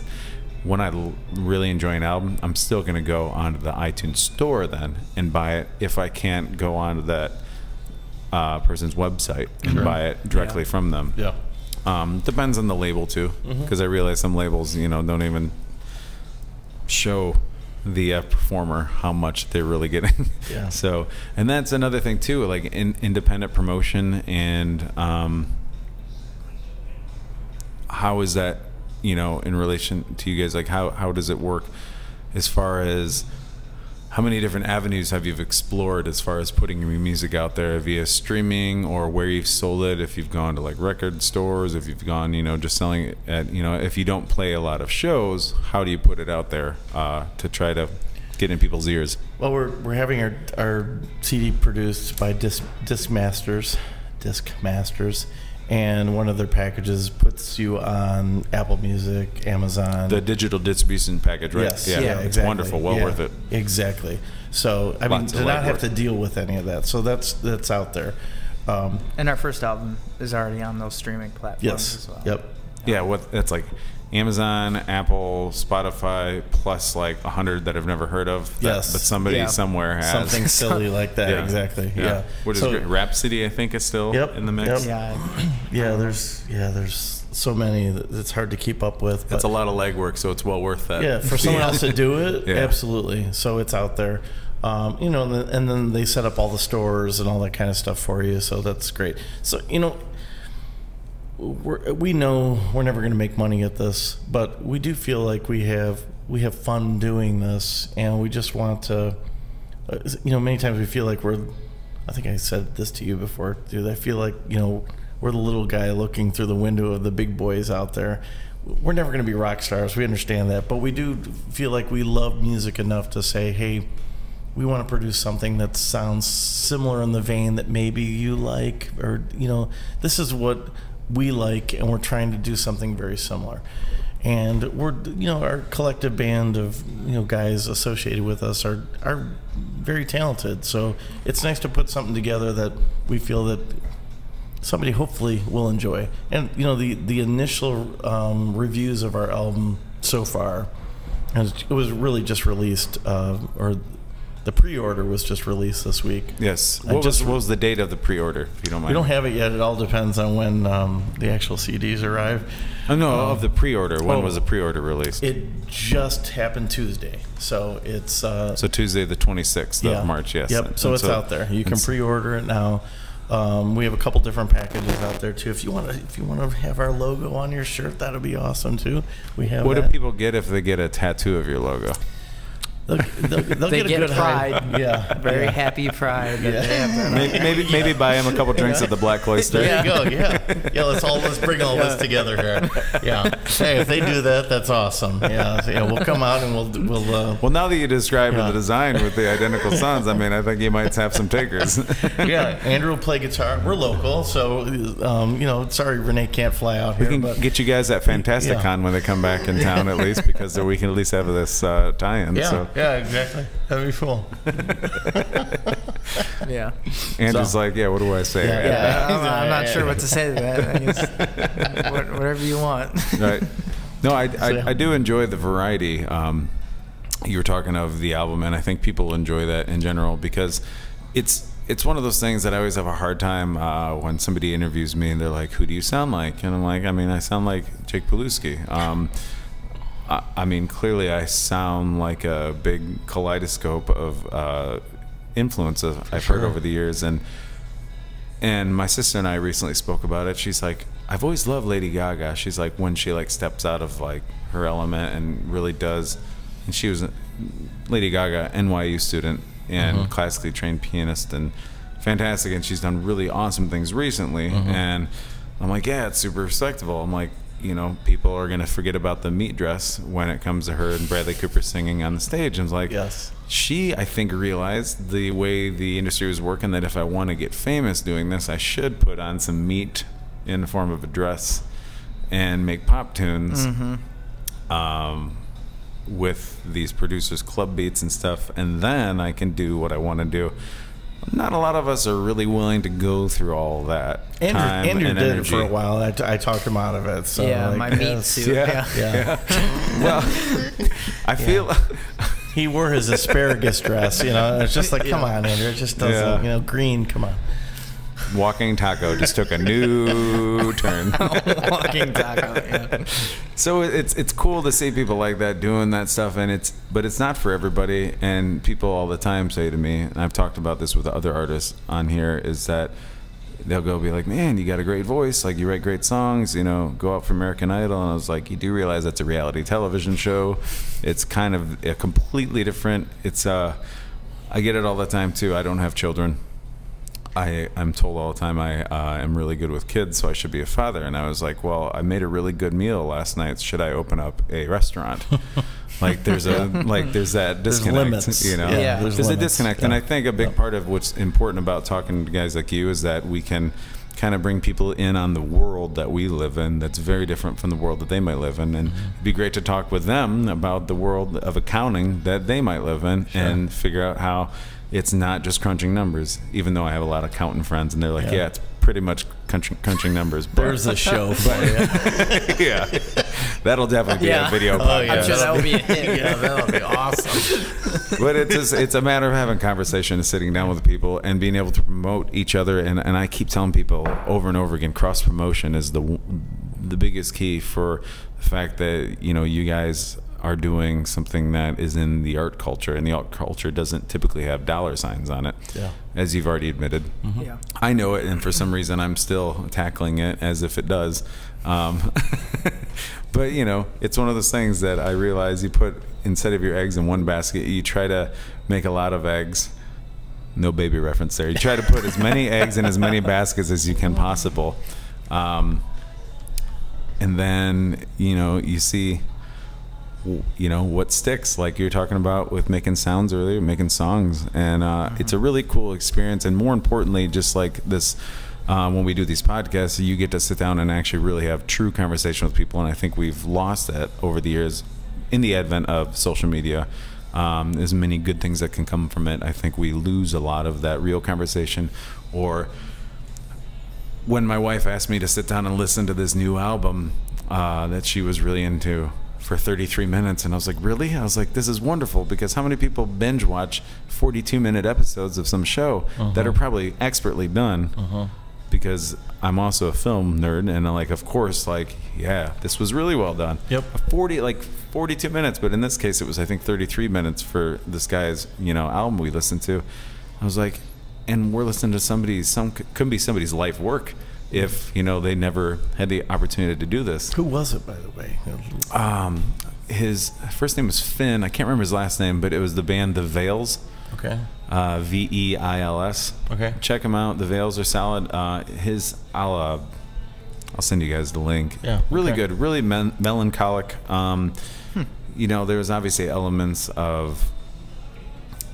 Immediately, I went to like Glenn Hansard and a lot of like the more like really like laid back, the old school Donovan and the old school Leonard Cohen, but okay. Just a lot of cool stuff, but still his own. And that's what I want to say with you guys. Like, you guys definitely have a nice mix of things that is me overanalyzing, hearing a lot of music over the years. I can hear where there's clearly influences. That's what we always are. We're a product of our influences. There's so many different ones, though, from generations to generations spanning, and then still finding those parallels between generations. Like, I hear elements of ELO at times, elements of Beach Boys, as you said, with like some of the harmonies.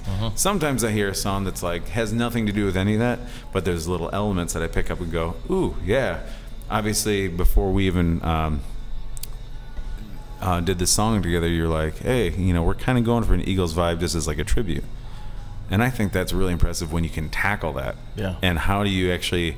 And it's not a ripoff. Right. Well, and chefs do that all the time. They're like, how do we deconstruct something that's already famous, like a sandwich or a plate of food that's already famous, and put our own stamp on it, and it's actually giving a nod to, versus just sounding like a ripoff. Yep. And so that's interesting. So I want each one of you to tell me, well, and everybody listening, if you could name your top 3 influences of all time. I know that's tough because it can be from a production standpoint, instrumental standpoint, you know, vocally.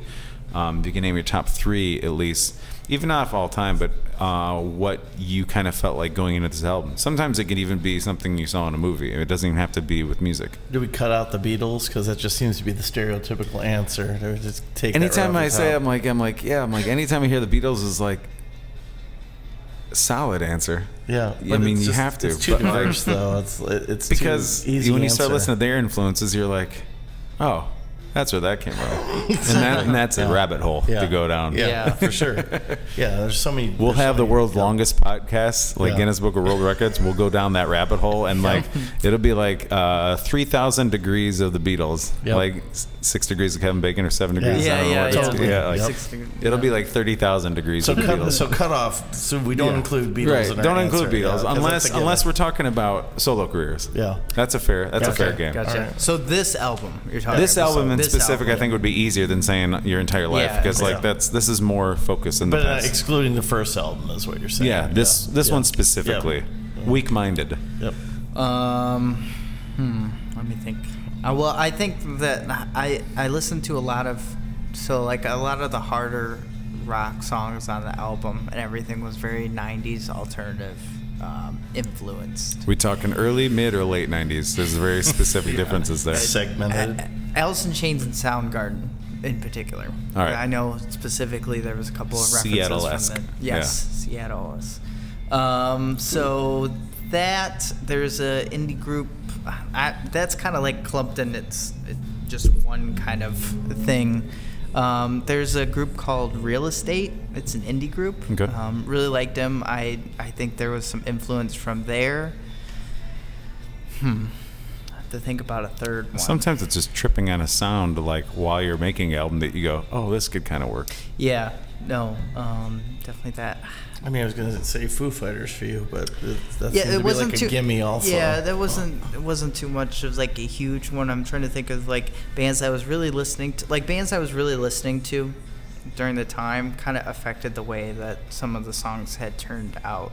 I can hear that because as much as some of the writing that may not have been exclusive to yours on the album, I heard some older styles yet with a more recent production element to them, which I really enjoyed. It was that contrast. Yeah. So I mean, I can't really name bands in specific because there's a lot of I just kind of just listen to. I mean, Radiohead, Beatles, like you said, Led Zeppelin. Yeah.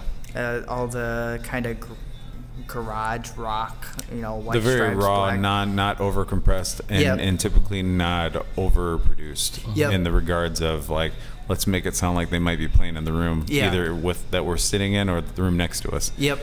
So that's cool. All that kind of stuff. I know, like, so to give a specific example, I know like our song "No Vacancy." Definitely wanted to make a song like "No Excuses."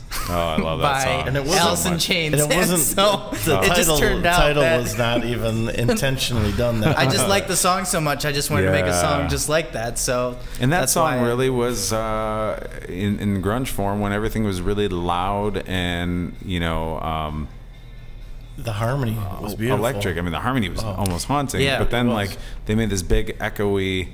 It sounded like it was in the middle of a cathedral. Yeah. With doing acoustic when everything that came before then was really like loud and in your face. Angry, and this sounded, it still sounded had positive, even though it wasn't really. Even though, nothing Lane Staley ever wrote was positive. No. Yeah. So that's cool, though. That's So good to hear. that kind of influence to the Yeah, you can hear the that song. very heavily. Actually, someone just recently, one DJ friend of mine said that sounds very Alice in Chains Alice in like, and I Chains was like. like, well, that's exactly what it is. Yeah, that's when you pat yourself on the back and be Yeah. like, well, work is done. And Yeah. it's nice because you don't want to feel like you ripped it off. You want to feel like it's influenced, but you don't want to be like it's a 1-to-1, right? Well, Like because it's not an Alice in Chains song. It's not- It yeah. might remind you in a sense that it's got the same feel. Doesn't necessarily mean it'd be something that they would play. Yeah. And Exactly. that's cool. Exactly, because I don't think of it as because Alice in Chains, I think of like death and like just a terrible kind of feeling to Yeah. it. But Yeah. that specific song has a certain feeling to it, and I wanted to capture that kind of feeling. That's wonderful because I would never put an Identical Sons and ever think I'm going to hear Alice in Chains. So Yeah. that's a cool, wonderful way to throw that in. Yeah. How about you, Todd? It's really, again, taking the Beatles thing out of the equation. My big thing's always been melody. For every song, it's melody. Actually, for Identical Sons, I've done 5 solo albums on my own. I've done 4, 5 with another guy. We did songs together. And when you start writing music for yourself, you get into this thing. I think every artist does it. Like, I'm just gonna write for myself. I'm gonna do what I want. You don't want to sound like you're selling out. And it's cool, but I've done that like a million times over. With Identical Sons, the objective for me has always been I'd like every one of these songs to be a pop song, not bubblegum. Some of the stuff we hear on the radio now, but just very catchy.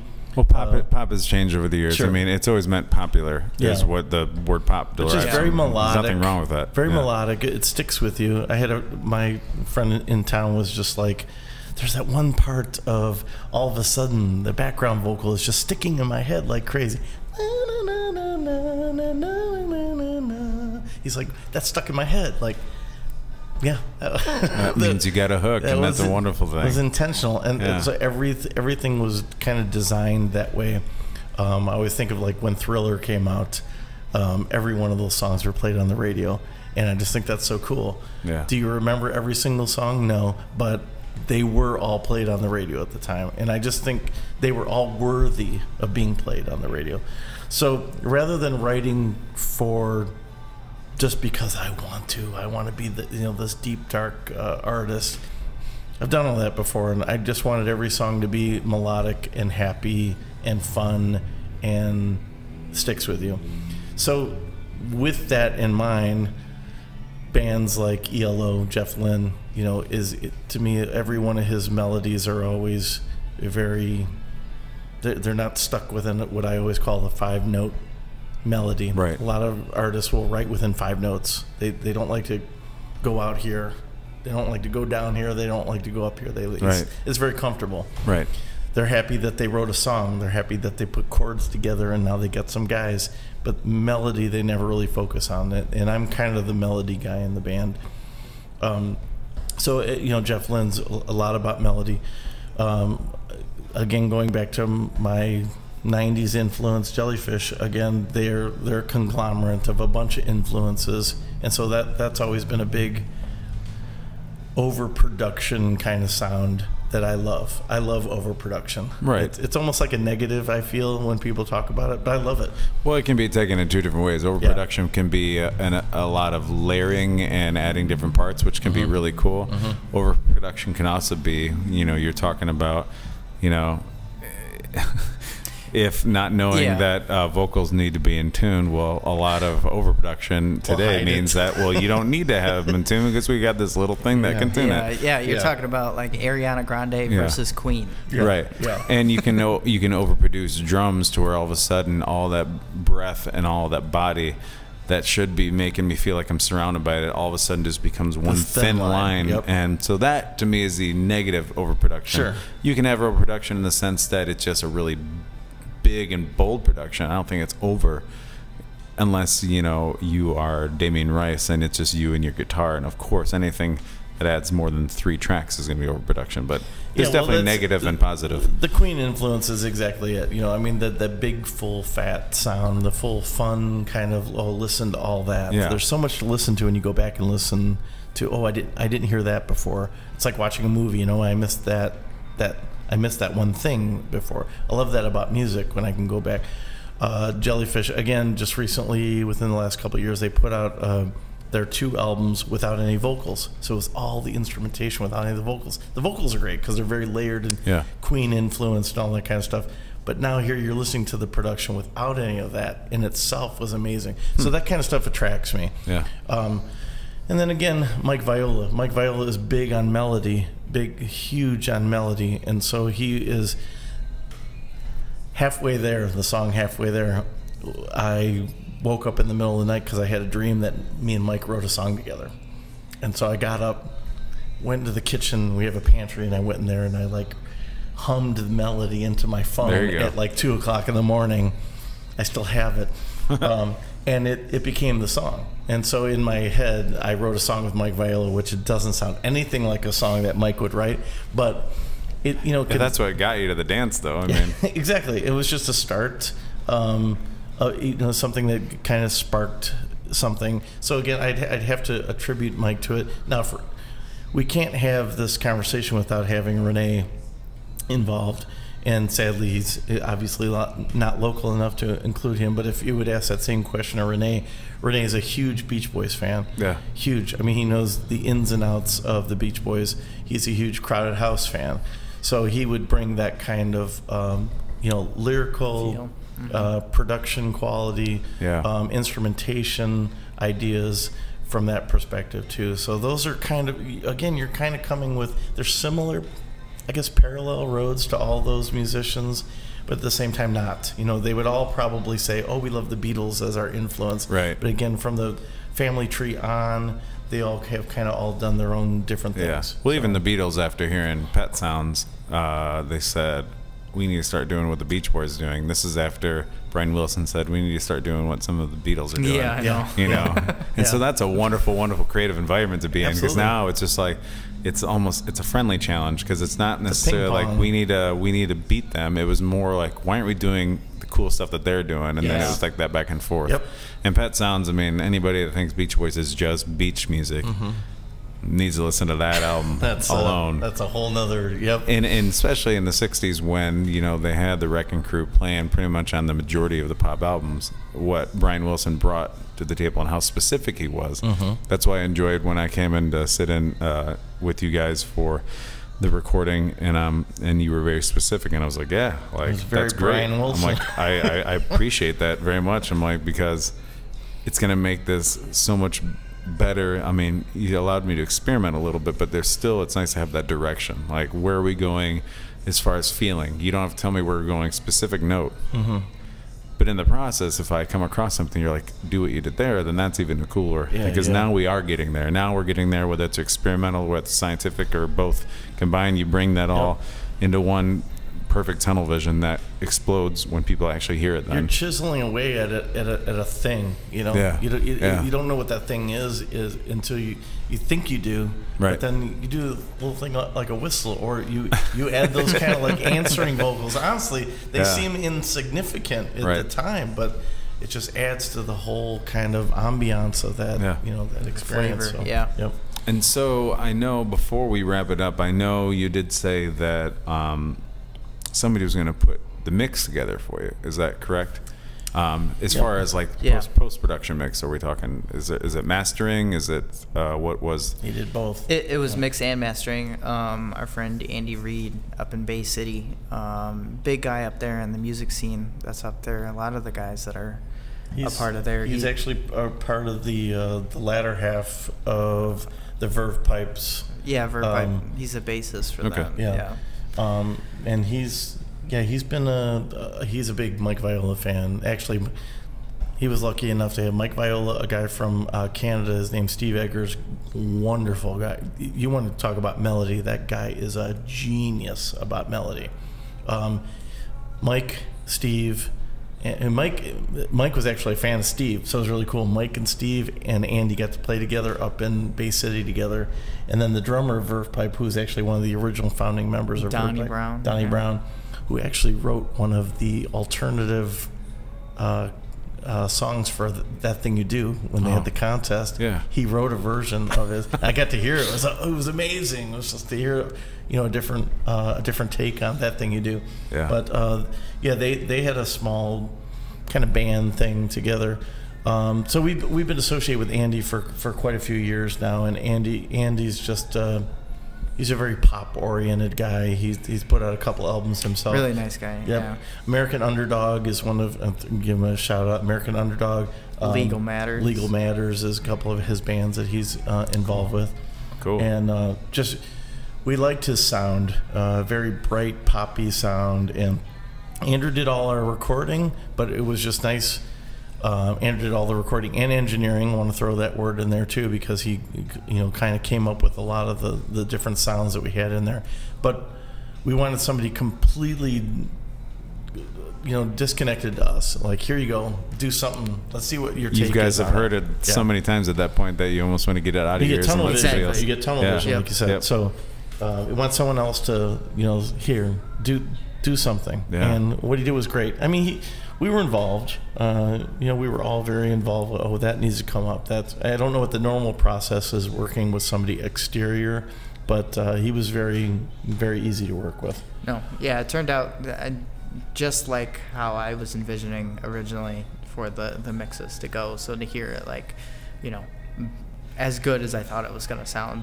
I actually wanted your voice to be a little higher in the mix, but I got kind of vetoed. And I actually love how it is because, because I think like for what I was doing, it plays again almost like a string instrument, and I think that's exactly the kind of like it's beautiful where it should have been. Yep. So. Whole thing. And that was one of the things too I told you, and I've played with different musicians in studios and all bunch of studios as a session artist, or then as somebody recording, bringing in session artists. And sometimes people are like, I just want myself to be heard in the forefront, and I'm like, anytime I go in the studio, I'm like, I just want to make sure that I do something that makes your recording sound like you want it to sound like. I mean, truthfully, like.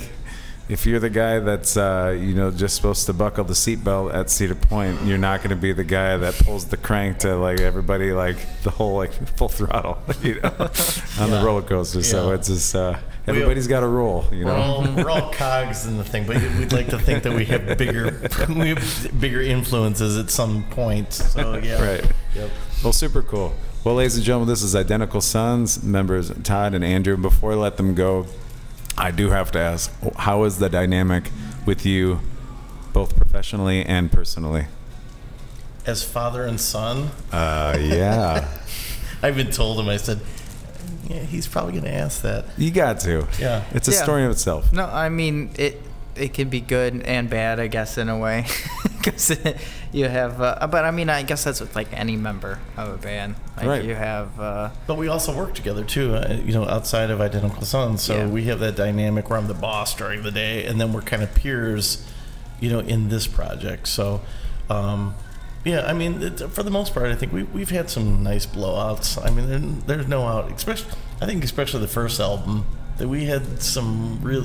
When Andrew got involved and he was still kind of green in the thing, in the recording part, I knew that there was something didn't sound right, and we would get into big scuffles. He was learning the technical thing. Now I'm sure he'd probably look back and go, okay, I understand what I was trying to say in my non-technical, verbiage. Right. But we've come a long way since then. I mean, I think we're so much more on the end result now, even though we come from two different directions. I think it's a lot more smoother than it was. But yeah, there's No, like anything, it's like a learning curve, and I think it's better now between the technical side and the production side. And like like we had mentioned in the beginning, like that side of creative when you're first learning an instrument and just don't really know what you're doing, but you come up with these great sounds versus someone that knows what they're doing, but they kind of restrict themselves creatively. Mm-hmm. So it's kind of like the nice balance between that. Well, there was a reason I didn't want to tackle to the very end, because you can set almost a precedent in people's minds if they know right off the bat. That's why I noticed I just said your first names at first. Gotcha. And because I'm impressed how much more you sound like co-workers / co-existing artists / collaborators than father and son. And I mean that in the best way possible, because a lot of people would love to be able to have this kind of connection, that kind of opportunity. Mm-hmm. So it's really impressive. And is there ever a moment?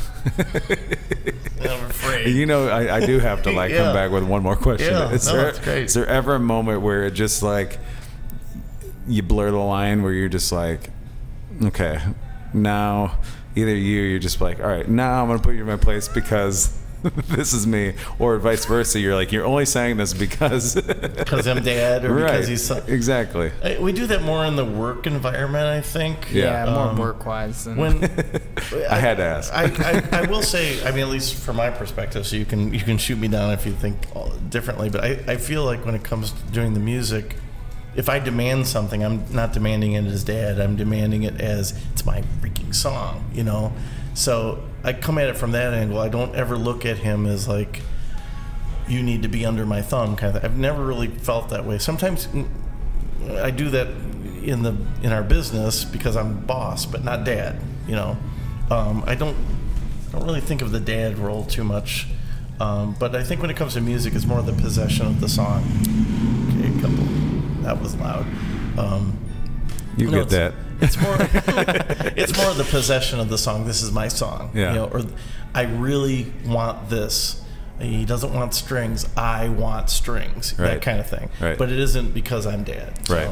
Yeah, I agree with that. I think it's more of the who owns the song kind of thing than has more of the say than what should go in the song. But not necessarily that they make the overall rule. It's just kind of giving more of a bigger vote to what should be in that song. And that being said, no one really owns the song. Someone introduces the songs. They bring Right. it to the. But at the end, I think we all equally own the songs. I mean, Renee was even asking. He just filled out the BMI.com. Oh yeah, yeah. And he was like, BMI / you got ASCAP out there, and I think there's another one because Yeah. of the Yeah, the there's- camera. and he's filling all that out. And he's like, who do we give credit? And I said, I don't know for the, there's You can break it down specifically. Yeah. But for the most part, we just agreed that it's us three. Yeah, there you the go. songs, because somebody wrote the melody, somebody wrote the chord structure, somebody wrote the lyrics, and you can easily spread those things out. But then when it gets down to the production, it's a fine line. Yeah, I was Oh, just yeah. gonna say that's what they said in that that Queen movie that just came out just recently. And like at the end, they were like, we're just gonna say that Queen wrote the song, not like who officially wrote it. So yeah, that's what we did on this so song. many different elements to We it. just said all songs are recorded and produced by Identical Sons. So Yeah, there you go. I wanted to give you this because I heard some of your other Oh, I love giveaways. podcast. I know. Sure do. They give you shirts and stuff, and I'd love to have given you a physical copy of our CD that we don't have. Here's some stickers that we.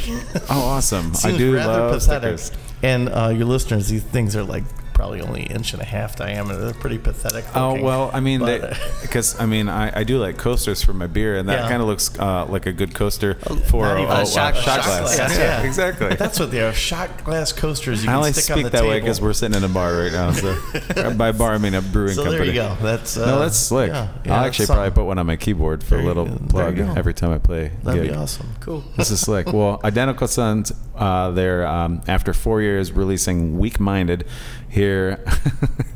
This has been a lot of fun. I hope you guys have enjoyed yourselves. No, it's been fun. No, it has been fun. Todd and Andrew, now you know the secret behind the connection. After all of this, somehow it always brings back to Star Wars and that thing you do, and I'm okay with that because two the most brilliant pieces of art that one's really, really well known, the other might have fallen off the wagon, but you go and watch that thing you do, you enjoy it, and you'll wonder. No pun intended. That just kind of happened. You wonder how the Wonders weren't actually a super big band in the 50s, 60s, and you'll be like, how did I miss out on that? Yeah. And then you'll be befuddled to know that it was actually just brought for that movie. So check it out. Where can we keep up with Identical Sons to make sure everybody is on point with the release of the album? I know you said you could pre-order it. Let everybody know how we can get a hold of the new release. For the first time in probably 6.5 years, IdenticalSons.com doesn't point to our Facebook page. It actually, there's a physical page there where you can order Weak Minded. There's a couple of packages. You can order shirts. You can show everybody how much you love Identical Sons. And also our Facebook page. We try to keep up with it as much as possible. But I mean, we will be playing Mommy Palooza again this year, which will be August 10th. Thank you. And we're also going to have a secret August 9th show the night before. Whoa. It's not so much of a secret if you just tell it, right? Well, maybe the location is secret. Yeah, no, not really. A Bunker Bar in Holland, Ohio. Yeah. So that's Secret in is the, out. It's blown. It's in the works, so it hasn't been all the details. I say it's secret because there's like the details aren't official yet, but we're gonna have like a little deal there. And you are going to be part of the Mommy Palooza Fest this year with Andrew's other band, which used to be called In Between Spaces. We've jokingly said this weekend that we should change the name of the band every year and have the same people show up. So it may be In Between Spaces. It may be Cinnamon Larry. That was the name of As a marketing major, that sounds like a nightmare. It is. That's why I joked. I said it's the worst. It's not a real band. It's the Now you're tapping into a whole nother part of me. It's the worst marketing idea ever, but it's kind of a cool idea. Yeah. Yep. Says the crazy person sitting across from me. But Jake Paluski is going to be a part of In Between Spaces this year. It's going to be a 4-piece band: drummer, guitar, lead singer, pianist. I don't think we have a bass player at this point, but anyways, Yeah, whatever you guys need from me, I'm down. Yeah. We're here coming from Black Cloister for the third season, the season premiere. What better way to do it than talk about all these wonderful topics, including, obviously, the release of Identical Sons' new album, Weak Minded, April 2019 release. Thank you guys so much for joining us. Thank you, Todd. Thank you, Andrew. Thank you. And I think it's time to go get another drink. Therefore, we are at this brewery. So thank you, guys. Thank you. Thanks. All right. Is where I was born and raised, yes. Where I'm a local, where I spend my dying days.